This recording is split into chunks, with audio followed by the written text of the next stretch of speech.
Bonjour à tous, bienvenue à ce webinaire qui est consacré à la réglementation HSE qui est parue depuis le début d'année. Donc on va faire le point ensemble sur cette demi-heure, peut-être en dépassant de quelques minutes parce qu'il y a beaucoup de sujets à voir sur toutes les réglementations qui sont parues depuis le début d'année. Donc ce webinaire est organisé par Tenaxia. Nous sommes une entreprise de conseil et de solutions logicielles dans les domaines ESG, RSE, carbone et également HSE. Et moi, je suis une consultante HSE de Tenaxia. Donc, un programme pour ce webinaire assez chargé. L'année dernière, on avait déjà fait le point à mi-année, à peu près à la même période. Et en fait, je vous avais présenté 4 sujets. Là, j'en ai une douzaine à vous présenter. Donc, en une demi-heure, on va peut-être dépasser de quelques minutes. Alors, au niveau de ce support, vous pouvez y avoir accès en envoyant un mail à l'adresse contact@tenexia.com. Il sera également accessible en téléchargement via un formulaire sur notre blog HSE réglementaire. Et tous les participants vont recevoir un mail avec le lien vers le replay de ce webinaire. Donc, au sommaire pour cette demi-heure, on va parler énergie avec notamment les évolutions apportées par la loi d'adaptation du droit de l'Union européenne sur les audits énergétiques, la nouveauté, le système de management de l'énergie, des obligations nouvelles pour les data centers, aussi des évolutions sur l'obligation de mettre en place en toiture des bâtiments soit des systèmes de production d'énergie renouvelable, soit de la végétalisation, et également une évolution sur les parkings avec la fameuse obligation d'ombrière avec des procédés de production d'énergie renouvelable.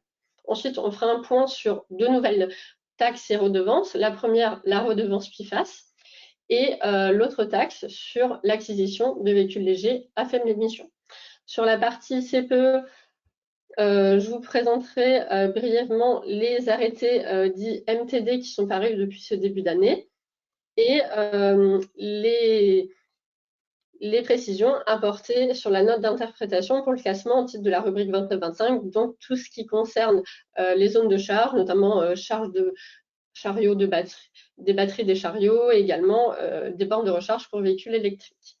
Sur la partie déchets, on a eu récemment une mise à jour de la liste des codes des déchets sur le sujet des déchets de batterie. On parlera sur la partie eau avec un nouveau texte qui permet d'utiliser certaines eaux dites impropres à la consommation humaine pour des usages domestiques dans les ICPE. Et sur la partie sécurité, un texte qui est paru très récemment, qui vient renforcer la protection des travailleurs contre les risques liés à la chaleur. Et on finira avec deux nouveautés sur le suivi des salariés. Le premier, c'est la fin du suivi individuel renforcé pour deux types de postes, ceux soumis à habilitation électrique et ceux soumis à autorisation de conduite. Et enfin, on terminera avec les nouveaux modèles pour le suivi médical des salariés. Voilà pour le programme de cette demi-heure. Alors, tout d'abord, sur la partie audit énergétique et système de management de l'énergie. Donc ça, cette réglementation, c'est une transposition d'une directive de 2023, une directive européenne sur l'efficacité énergétique. Donc, l'audit énergétique, ça existe déjà dans la réglementation française. Alors, pour l'instant, un audit énergétique, ça s'applique à une entreprise si pour ces deux exercices comptables précédents, soit son effectif excède 250 personnes, ou alors l'autre critère, c'est que son chiffre d'affaires annuel est au-dessus de 50 millions d'euros, et en plus, son bilan est au-dessus de 43 millions d'euros. Donc ça, c'est les critères actuels. Par contre, là, ils ont évolué. Donc, c'est plus du tout les mêmes entreprises qui sont soumises à l'audit énergétique. Et certaines entreprises, en plus, vont être soumises à un système de management de l'énergie.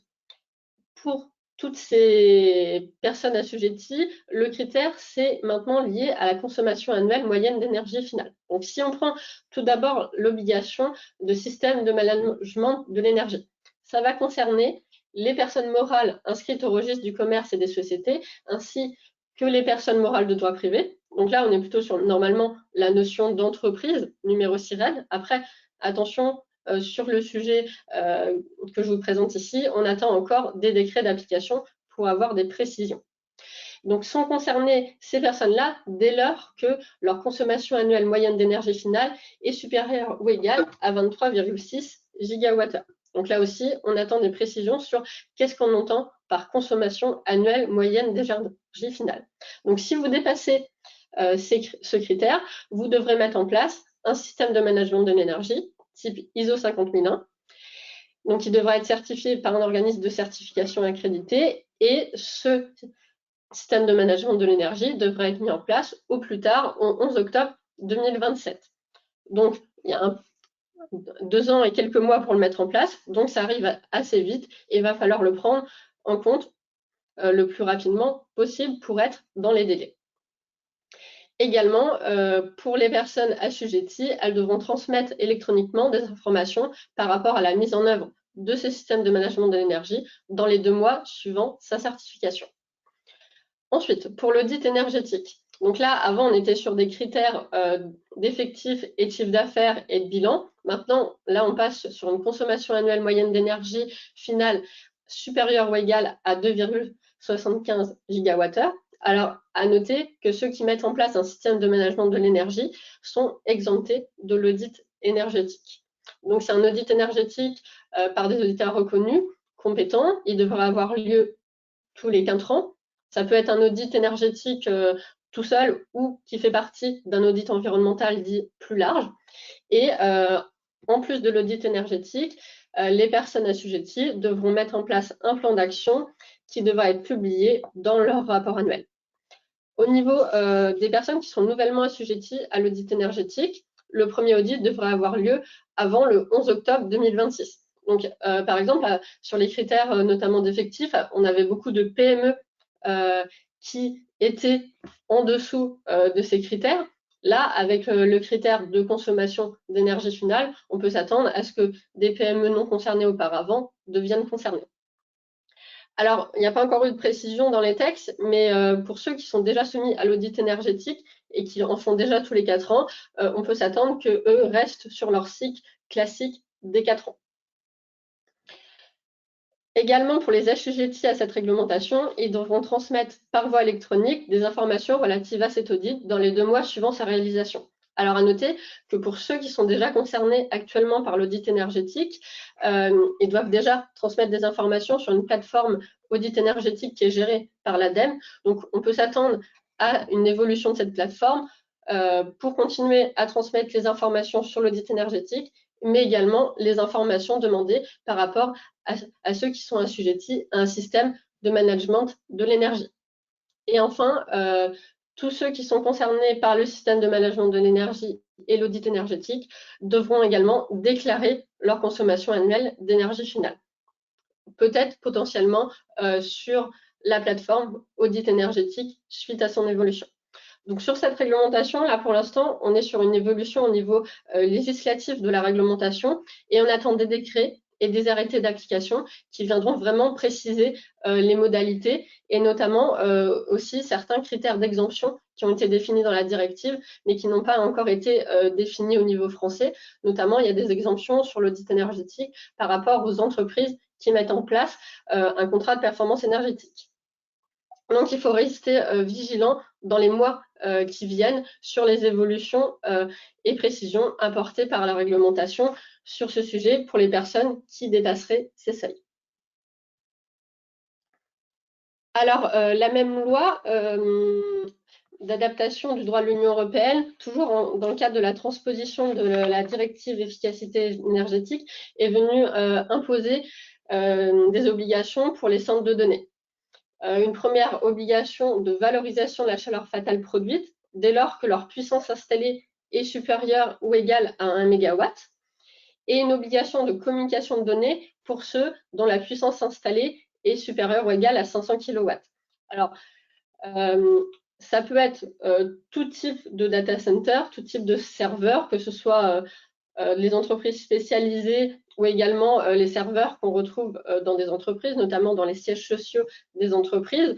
Mais il semblerait, au vu des seuils 500 kW et 1 MW, qu'on soit quand même plutôt sur des grands centres de données. Donc, on serait plutôt ici sur les entreprises dont c'est le métier. Par contre, je vous invite quand même à vérifier si ce n'est pas votre métier, quelle est la puissance installée de vos serveurs. Alors, n'hésitez pas à vous rapprocher de nous pour récupérer le support, parce que comme là, il nous reste encore une vingtaine de minutes et qu'on a beaucoup de sujets à évoquer, je ne vais pas forcément tout préciser ce qu'il y a dans les slides. Donc comme ça, si vous récupérez le support après, vous avez plus de précision. Ensuite, pour rappel, certains bâtiments, dans le cadre de projets de construction, extension ou rénovation lourde, ont l'obligation de mettre en place en toiture de ces bâtiments soit un procédé de production d'énergie renouvelable, type panneaux solaires, ou alors un système de végétalisation, ou bien un système équivalent. Donc ça concerne certaines typologies de bâtiments, comme par exemple les bureaux, les bâtiments à usage industriel notamment, dès lors qu'ils dépassent 500 mètres carrés d'emprise au sol. Jusqu'à maintenant, la réglementation permettait de reporter cette obligation sur des ombrières installées sur les parcs de stationnement.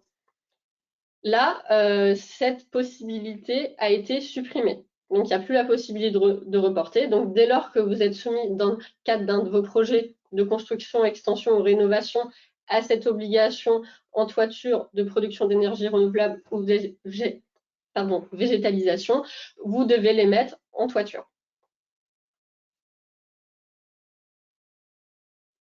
Ensuite, il y a des obligations également pour les parcs de stationnement d'installer pour certains parcs des ombrières avec un procédé de production d'énergie renouvelable sur 50% de la superficie du parking. Donc, pour rappel, ça concerne les parcs de stationnement extérieurs qui sont existants au 1er juillet 2023, mais également les nouveaux parcs de stationnement. Et pour être concerné, pour ces parcs, il faut dépasser 1500 m² de superficie. Il y a eu plusieurs évolutions qui ont été apportées sur cette obligation. La première, ça concerne qui est responsable de cette obligation. Jusqu'à maintenant, c'était le gestionnaire du parc de stationnement. Donc, ça pouvait être le propriétaire, le locataire, en fonction du bail, quand on est dans le cadre d'une location. Maintenant, c'est le propriétaire du parc de stationnement sur qui repose cette obligation. Donc, pour les sites qui sont concernés par cette obligation et qui sont en location, je vous invite à vous rapprocher de votre propriétaire pour la prise en compte de cette obligation. Également, sur la superficie à prendre en compte. Ont maintenant été exclus les superficies qui correspondent aux voies et cheminements de circulation empruntés spécifiquement par des véhicules lourds affectés au transport de marchandises dès lors que son PTAC, poids total autorisé en charge, dépasse 7,5 tonnes. À noter, dans la réglementation, on avait déjà un certain nombre de surfaces déjà exclues, notamment les espaces verts, mais aussi les zones de chargement, déchargement. Donc là, c'est une nouvelle zone à enlever du calcul de la superficie.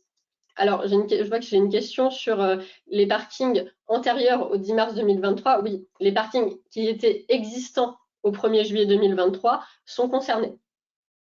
Donc, les parkings, on va dire, anciens, existants, sont concernés par cette obligation. Et justement, par rapport au délai. Alors, pour rappel, pour les parkings de plus de 10 000 m², donc les plus grands parkings, l'échéance, c'est normalement le 1er juillet 2026. Et pour les autres parkings, donc ceux entre 1500 et 10 000 m², c'est pour le 1er juillet 2028. Mais en fin d'année dernière, fin 2024, avait été introduite la possibilité de reporter ce délai au 1er janvier 2028 pour les parkings de plus de 10 000 m² sous certaines conditions. Donc, notamment, si on achetait des panneaux solaires qui justifient de certaines performances techniques et environnementales et de résilience d'approvisionnement. À noter que ces performances techniques et environnementales sont fixées par un décret de décembre 2024. Donc, l'objectif, c'était notamment de pouvoir favoriser l'achat de panneaux solaires qui sont produits en France, mais également en Europe. Donc, les conditions étaient, telles qu'elles étaient introduites fin 2024, d'avoir soit un contrat d'engagement avec acompte au plus tard le 31 décembre 2024, avec un bon de commande conclu au 30 juin 2026. Sauf que ça, c'est paru fin 2024 et le contrat d'engagement, il fallait le signer au 31 décembre 2024. Donc, ça a laissé très peu de temps pour les personnes concernées à s'organiser. Donc là, il y a une évolution et donc le contrat d'engagement avec Acompte, il peut être signé au plus tard le 31 décembre 2025. Donc, on a jusqu'à la fin de cette année. Et le bon de commande, lui, il doit être conclu avant le 30 juin 2026. Alors, à noter que pour les personnes qui souhaitent passer par une prestation globale de service, donc c'est-à-dire que l'acquisition des panneaux solaires et leur installation est faite par le même prestataire, votre prestataire, lui, il doit toujours justifier d'un bon de commande conclu avant le 31 décembre 2025, donc de cette année, par rapport à ces panneaux solaires. Donc là, ça ne va pas bouger pour ceux qui passent par une prestation globale. Alors, je vois que j'ai pas mal de questions j'ai quelques questions sur le sujet de cette obligation. Malheureusement, on est déjà presque à la moitié du temps de ce webinaire. Il nous reste encore d'autres sujets à évoquer. Donc, malheureusement, je ne peux pas répondre à toutes les questions. Je vous remercie de votre compréhension par rapport à ça. Ensuite, il y a eu la loi dite PFAS qui est venue introduire une nouvelle redevance par rapport à cette substance dite PFAS. Donc les substances PFAS, pour rappel, c'est des substances qui se dégradent très peu dans leur environnement. Donc on va les retrouver, elles vont rester. Donc c'est appelé aussi des polluants éternels. Et par rapport ces substances, a été introduite une nouvelle redevance via une modification de l'assiette de la redevance pour pollution de l'eau d'origine non domestique. Alors, ça va concerner ceux qui exploitent une installation soumise à autorisation ICPE. Et dès lors que ces personnes concernées, leur activité entraîne des rejets de PFAS dans l'eau, donc soit directement dans le milieu naturel, soit via un réseau de collecte, la redevance sera assise sur la masse de PFAS rejetée par an. Alors, au niveau du tarif, on est sur 100 € par 100 grammes. La redevance, elle sera perçue à partir de 100 grammes. Et on attend encore la liste des PFAS qui seront concernés, parce que les PFAS, c'est des milliers de substances, mais réglementairement, par exemple, sur le suivi des rejets, on n'était qu'à une vingtaine de substances. Donc là, on attend les substances qui seront concernées par cette redevance. Alors, à noter, niveau coût, le ministère de la Transition écologique avait estimé cette redevance pouvant rapporter 2,4 millions d'euros.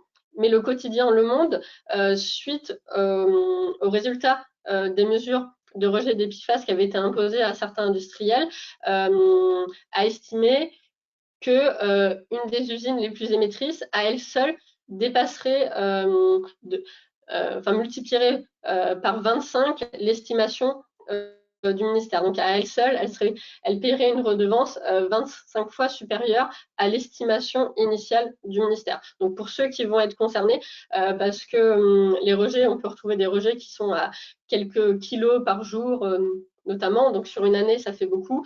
Et donc par rapport à cette tarif de 100 € par 100 grammes, pour ceux qui sont concernés, la redevance pourra être assez élevée. Donc ça sera à prendre en compte au niveau financier pour ceux qui sont concernés.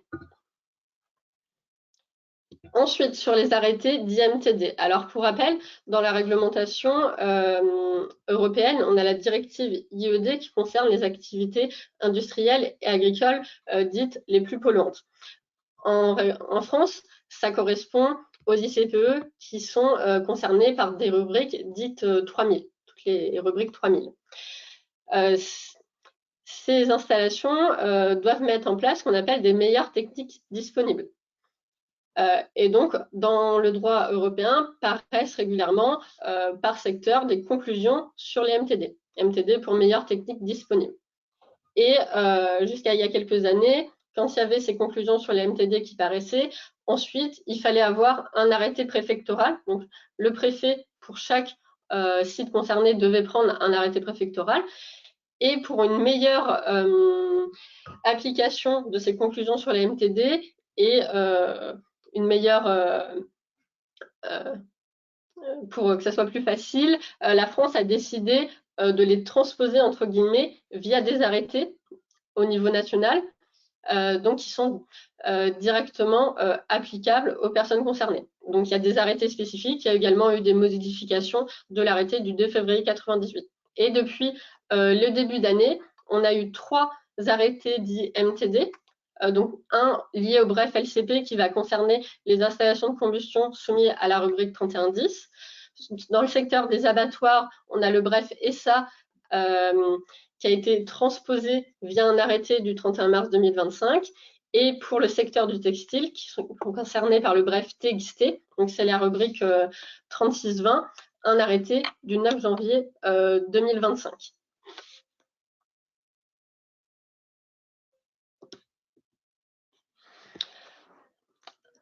Ensuite, un sujet sur l'eau. Donc, pour rappel, en mars 2023, le gouvernement a sorti un plan eau pour une gestion plus résiliente et plus concertée de l'eau. Donc, on a eu différents textes qui sont parus pour proposer des valorisations de solutions non conventionnelles de l'eau.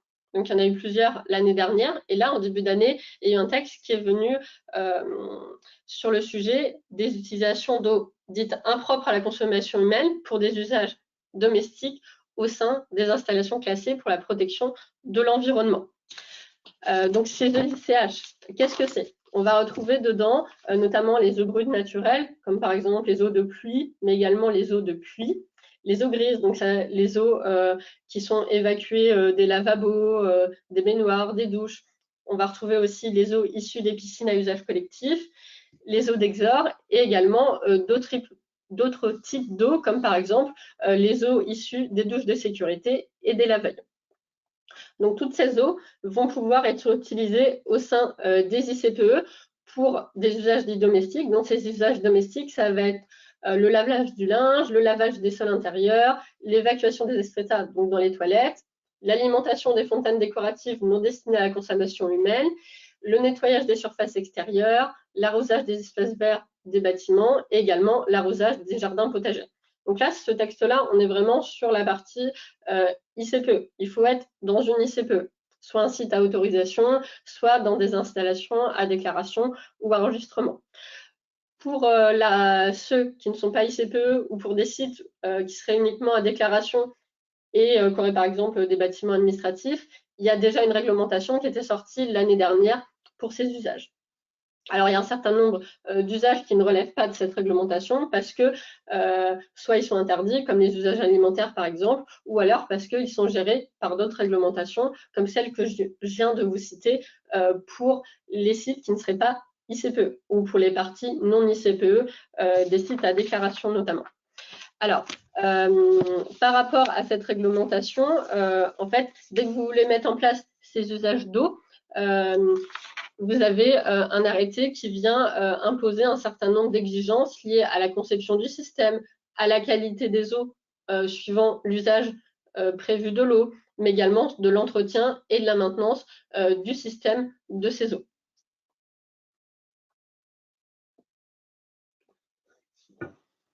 On passe maintenant à un sujet sur les batteries. Alors, par rapport au...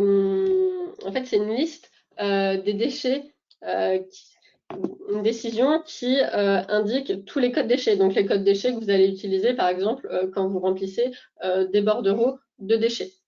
Donc, on avait un certain nombre de codes déchets pour les piles et accumulateurs. Alors, le terme pile accumulateur est devenu le terme batterie, suite à notamment le règlement batterie qui est paru l'année dernière dans le droit européen. Donc maintenant, on ne parle plus de pile accumulateur, mais de batterie. Là, c'est juste un changement de terminologie.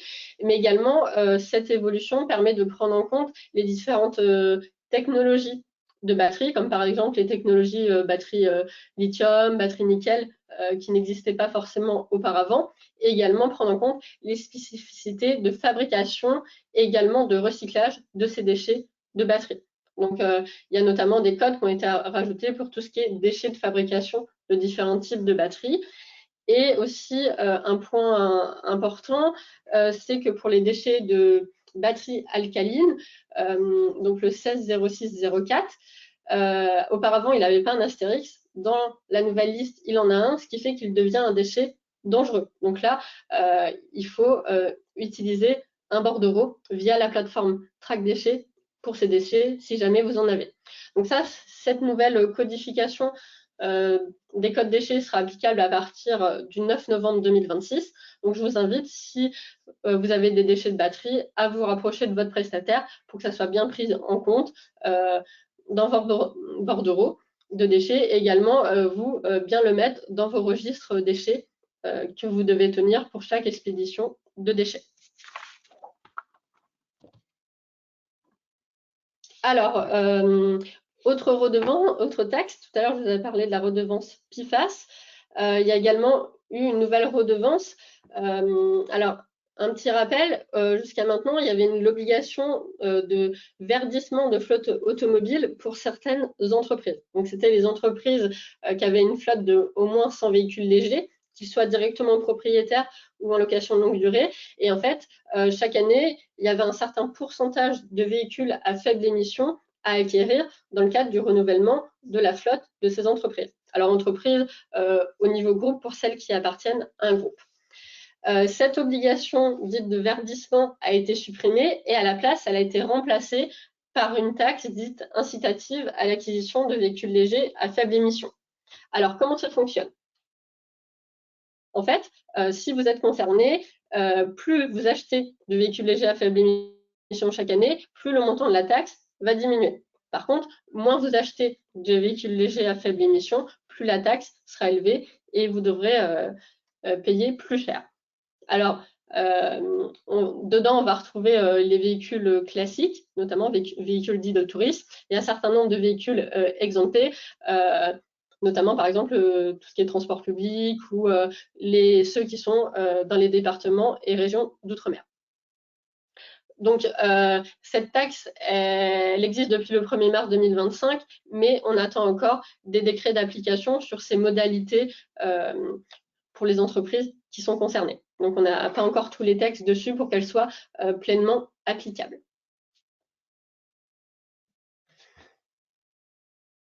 Sur la partie CPE, on a une note assez intéressante qui est venue apporter des précisions sur la rubrique 29-25 pour prendre en compte notamment des nouvelles technologies comme par exemple les bornes de recharge pour véhicules électriques. Alors, cette rubrique 29-25, vous avez son intitulé et son détail à l'écran. Donc, ça concerne les ateliers de charge d'accumulateurs électriques, comme par exemple les batteries des chariots et les bornes de recharge pour véhicules électriques. Il y a deux sous-rubriques, une si la charge produit de l'hydrogène, comme par exemple les batteries plomb, ou une quand la charge ne produit pas d'hydrogène, comme par exemple les batteries lithium-ion, mais également les bornes de recharge pour véhicules électriques. Alors, les bornes de recharge pour véhicules électriques ne sont pas concernées dès lors qu'elles sont ouvertes au public. Donc, cette note qui est parue en début d'année est venue apporter une précision sur la notion d'atelier de charge. Donc, l'atelier de charge, c'est le lieu où l'activité est exercée, qu'on soit dans un espace couvert ou non, en bâtiment ou sur des aires de stationnement à l'air libre. Donc, il faut bien prendre en compte les zones de charge extérieure ou les bornes de recharge qui sont à l'extérieur sur des parkings par rapport à cette rubrique. Pour calculer son classement, on cumule l'ensemble des équipements concernés sur chacune des deux sous-rubriques. Et il est bien précisé que les bornes de recharge de véhicules légers, mais également de poids lourds, qui sont au sein d'une entreprise, ne sont pas considérés comme des points de recharge ouverts au public. Donc, il faut bien les prendre en compte pour le classement. Alors, on approche de la fin de ce webinaire, il y aurait d'autres choses à dire dessus. Et si vous êtes intéressé, vous avez une petite vidéo qui dure environ 3 minutes. Vous aurez le lien dans le support qui vous permet d'avoir une explication plus détaillée sur la rubrique 29-25 et comment se classer sous cette rubrique. Donc, j'invite notamment les sites qui n'étaient pas forcément classés sous cette rubrique à bien refaire leurs calculs, notamment via les bornes de recharge électrique, surtout qu'il y avait des obligations qui sont entrées en vigueur en début d'année d'avoir un certain nombre de bornes de recharge sur les parkings. Ensuite, sur la partie sécurité. Donc là, il nous reste 3 sujets normalement sur ce webinaire, on arrive vers la fin. Donc, un premier sujet sur la fin du suivi individuel renforcé pour les postes qui sont soumis à autorisation de conduite. Donc, autorisation de conduite obligatoire d'un point de vue réglementation, comme par exemple les conduites de chariot à conducteur porté, les nacelles, et également pour les postes qui sont soumis à habilitation électrique. Donc, à partir du 1er octobre 2025, ces postes ne seront plus soumis à CIR. Par contre, il y a quand même une contrepartie. Donc, les salariés concernés devront avoir une attestation médicale qui justifie de l'absence de contre-indication médicale pour être affectés à ces postes. Donc, pour délivrer l'autorisation de conduite ou l'habilitation électrique, vous, en tant qu'employeur, il faudra prendre en compte cette attestation. Donc, il faudra s'assurer que vous avez bien l'attestation qui sera délivrée par le médecin du travail. Alors, à noter, on attend un arrêté qui viendra définir le modèle de cette attestation. Cette attestation est délivrée par le médecin du travail suite à un examen médical du salarié concerné. Elle sera valide 5 ans. Vous, en tant qu'employeur, vous devrez en conserver une copie et tenir à disposition cette copie de votre inspecteur du travail et des agents du service de prévention des organismes de sécurité sociale, donc CARSAT et MESA, cette attestation, cette copie d'attestation, mais également les autorisations de conduite concernées. Alors, à noter pour les salariés qui étaient concernés et qui étaient déjà en CIR, qui avaient déjà un avis d'aptitude qui avait été délivré, cet avis d'aptitude reste valable 5 ans à compter de sa date de délivrance et pendant ces 5 ans, vos attestations. Dès lors que cet avis d'aptitude a été délivré avant le 1er octobre 2025. Donc, à prendre en compte à partir du 1er octobre pour délivrer vos autorisations de conduite et vos habilitations électriques. Sujet d'actualité, notamment quand on voit les températures qui nous attendent sur la fin de semaine, on a un décret et un arrêté qui sont venus renforcer la protection des travailleurs contre les risques liés à la chaleur. Donc,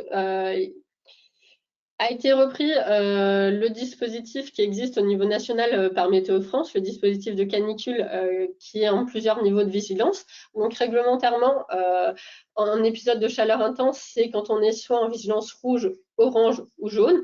En vigilance verte, il n'y a pas de vigilance particulière. Donc vous, en tant qu'employeur, qu'est-ce que vous allez devoir faire à partir du 1er juillet?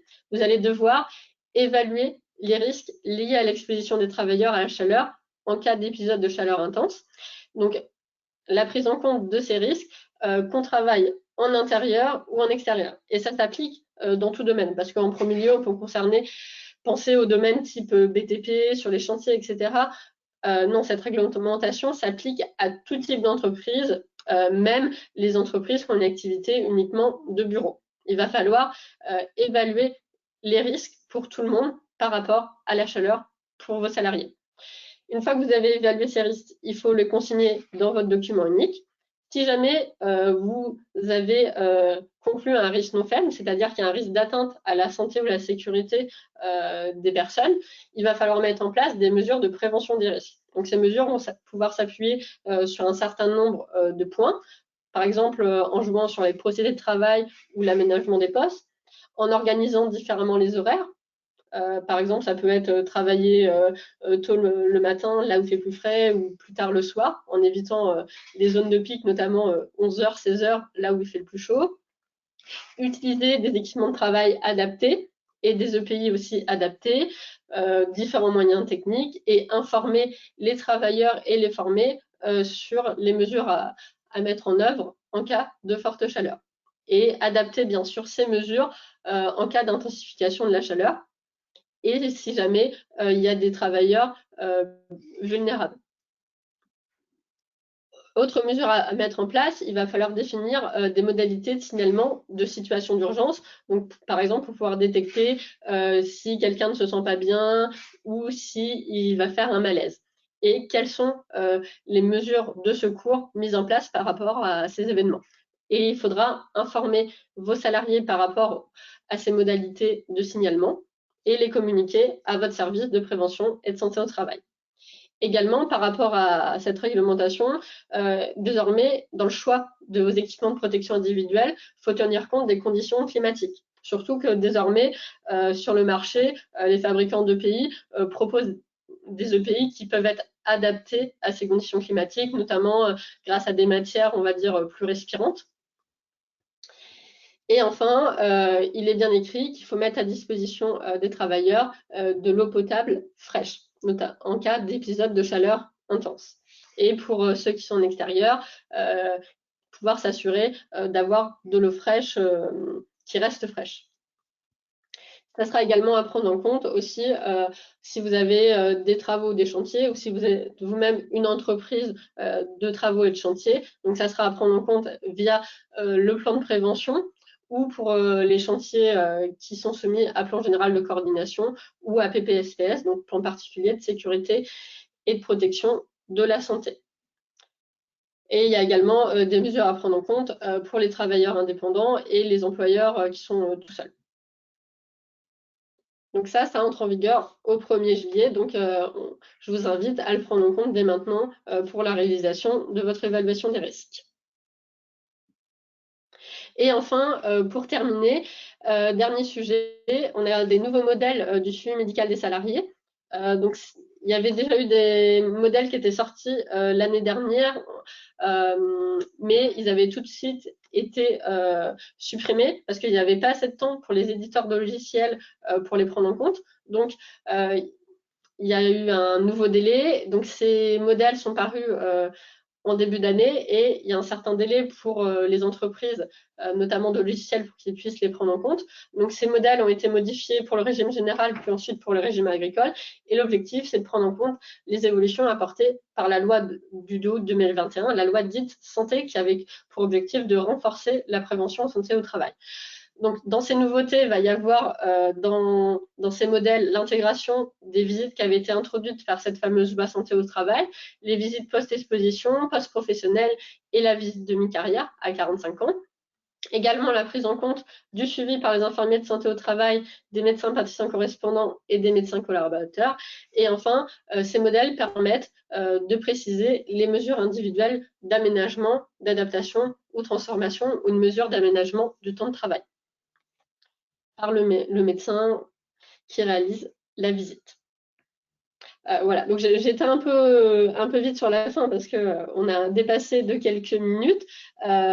Donc je vous remercie de votre participation à ce webinaire.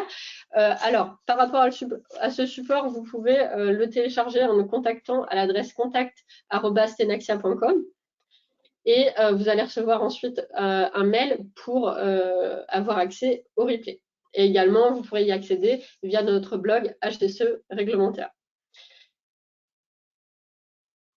Donc, je vous remercie encore à tous pour votre participation, et je vous souhaite un bon après-midi et à très bientôt. Merci beaucoup. Au revoir.